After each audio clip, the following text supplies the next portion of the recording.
কোন নবীকে গুনাহগার বিশ্বাস করা ইসলামের নামে এমন ভ্রান্ত মতবাদ, যে ভ্রান্ত মতবাদের কারণে সরাসরি কাফের হয় না, নির্ভেজাল মুসলমানও থাকে না, সে হয়ে যায় মুসলমান নামের ভেজাল।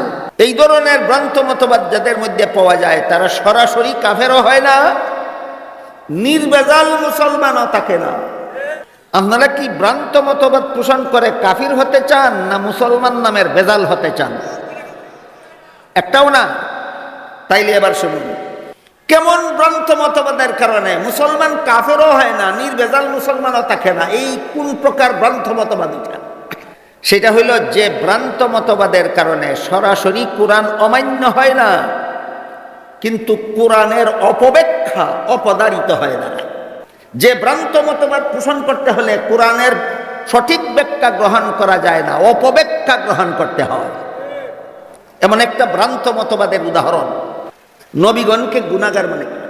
আল্লাহ পাক রব্বুল আলামিন পবিত্র কোরআনের বিভিন্ন আয়াতে বলেছেন, আদম আলাইহিস সালামকে জান্নাতে দেওয়ার পর বলেছিলেন সব গাছের ফলমূল খাও, শুধু একটি গাছের ফল খেতে নিষেধ করেছিলেন। ঘটনা কি আজকে নতুন শুনলেন?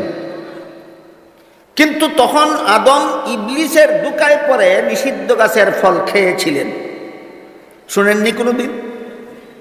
এই ঘটনাটাকে যদি আপনি এভাবে ব্যাখ্যা করেন যে আল্লাহর আদেশ নিষেধ লঙ্ঘন করলেই গুনাহ হয়, আর আদম যে লঙ্ঘন করেছেন সেটা তো কোরআনেই আছে, সুতরাং কোরআনের ব্যাখ্যা মতেই আর আদম গুনাহগার, এইভাবে যদি ব্যাখ্যা করেন এটা হবে কোরআনের অপব্যাখ্যা, এটা হবে কোরআনের অপব্যাখ্যা। সুতরাং কোন নবীকে গুনাহগার বিশ্বাস করা ইসলামের নামে এমন ভ্রান্ত মতবাদ, যে ভ্রান্ত মতবাদের কারণে সরাসরি কাফেরও হয় না, নির্ভেজাল মুসলমানও থাকে না, সে হয়ে যায় মুসলমান নামের ভেজাল। আরেকটা ভ্রান্ত মতবাদ আছে একটু নিম্নমানের, আরেকটা ভ্রান্ত মতবাদ আছে আরেকটু নিম্নমানের। এই ধরনের ভ্রান্ত মতবাদ যাদের মধ্যে পাওয়া যায় তারা সরাসরি কাফেরও হয় না, নির্ভেজাল মুসলমানও থাকে না, এরা মুসলমান নামের ভেজাল সাব্যস্ত হয়। আমার পরবর্তী কথা বলার আগে আপনাদের কাছে জানতে চাই, আপনারা কি ভ্রান্ত মতবাদের কারণে কাফির হতে চান, নাকি ভেজাল মুসলমান হতে চান? এটা পরিষ্কার করে বললে আমি আমার পরের কথা বলব। আপনারা কি ভ্রান্ত মতবাদ পোষণ করে কাফির হতে চান, না মুসলমান নামের ভেজাল হতে চান? একটাও না। তাইলে এবার শুনুন, কেমন ভ্রান্ত মতবাদের কারণে মুসলমান কাফেরও হয় না, নির্ভেজাল মুসলমানও থাকে না? এই কোন প্রকার ভ্রান্ত মতবাদ এটা? সেটা হইল যে ভ্রান্ত মতবাদের কারণে সরাসরি কোরআন অমান্য হয় না, কিন্তু কোরআনের অপব্যাখ্যা অপদারিত হয় না। যে ভ্রান্ত মতবাদ পোষণ করতে হলে কোরআনের সঠিক ব্যাখ্যা গ্রহণ করা যায় না, অপব্যাখ্যা গ্রহণ করতে হয়।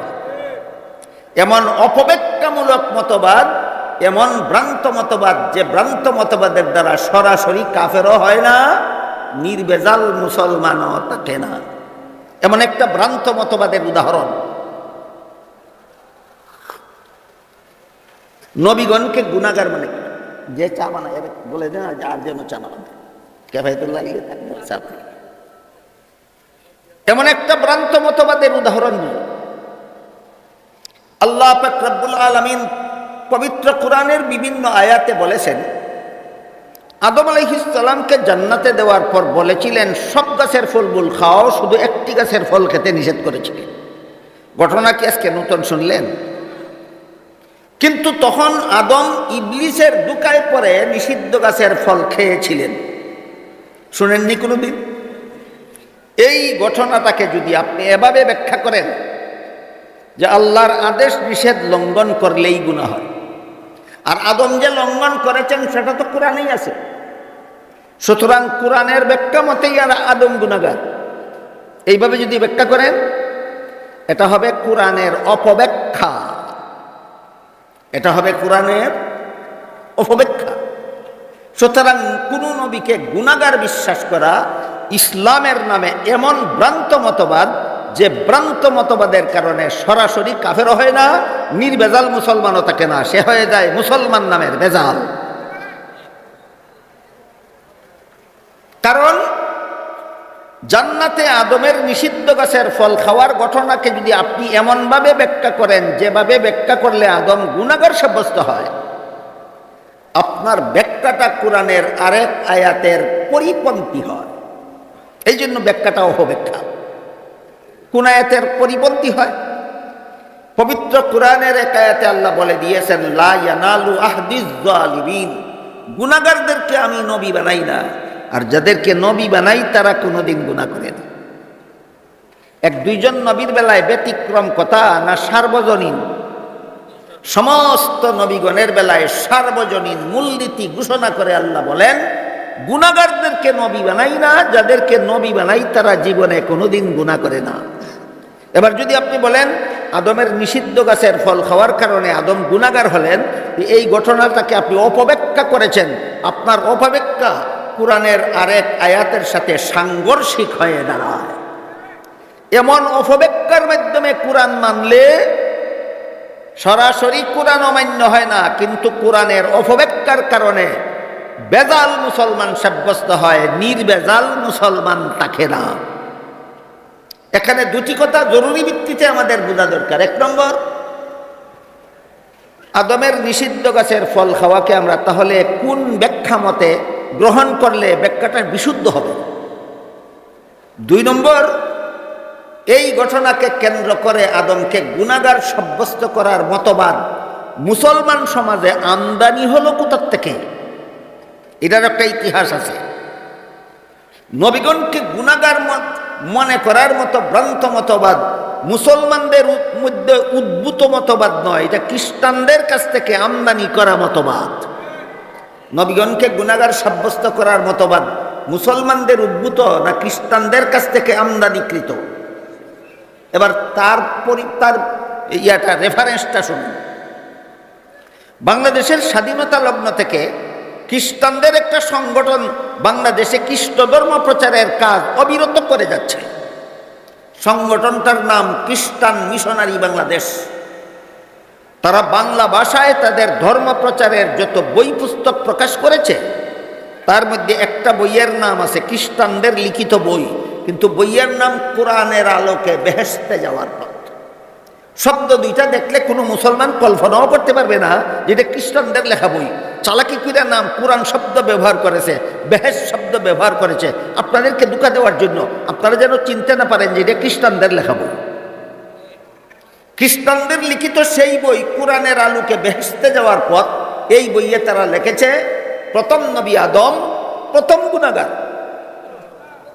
কি ছিল আদমের গুনাহ?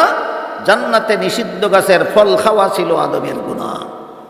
সুতরাং জান্নাতে নিষিদ্ধ গাছের ফল খাওয়াকে আদম গুনাহগার সাব্যস্ত হওয়ার দলিল হিসাবে গ্রহণ করলো কারা? খ্রিস্টানেরা। আপনিও যদি এই মতবাদেই গ্রহণ করেন তাহলে আপনি ইসলামের বিশুদ্ধ মতবাদে বিশ্বাসী না, আপনি খ্রিস্টানদের কাছ থেকে আমদানিকৃত ভ্রান্ত মতবাদে বিশ্বাসী। এবার আমরা বোঝার চেষ্টা করব তাহলে আদমের জান্নাতে নিষিদ্ধ গাছের ফল খাওয়ার বিশুদ্ধ ব্যাখ্যা কোনটা? তাফসীরের কিতাবে লেখা আছে। সমস্ত গ্রহণযোগ্য নির্ভরযোগ্য তাফসীরের কিতাবালিতে সুস্পষ্টভাবে লেখা আছে জান্নাতে আদমের নিষিদ্ধ গাছের ফল খাওয়ার বিশুদ্ধ ব্যাখ্যা। অনেকগুলি ব্যাখ্যা লেখা আছে। এর মধ্যে একটা ব্যাখ্যা হল, মানুষের কোনো কাজে সওয়াব হয়, কোনো কাজে গুনাহ হয় দুনিয়ার জীবনে। জান্নাতি জীবনের কোনো কাজে সওয়াব নাই, গুনাহ নাই। জান্নাতি জীবনের কোনো কাজে সওয়াব নাই। এর একটা উদাহরণ শুনো।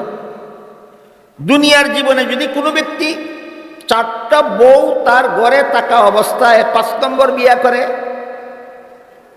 বলেন হালাল হবে না হারাম? জান্নাতি জীবনে আল্লাহর রাসূল বলেন কমপক্ষে 72টা বউ হইবে। দুনিয়ার জীবনে 4টার বেশি বউ রাখলে হারাম হয়, জান্নাতে 72টা বউ হালাল হয় কিভাবে?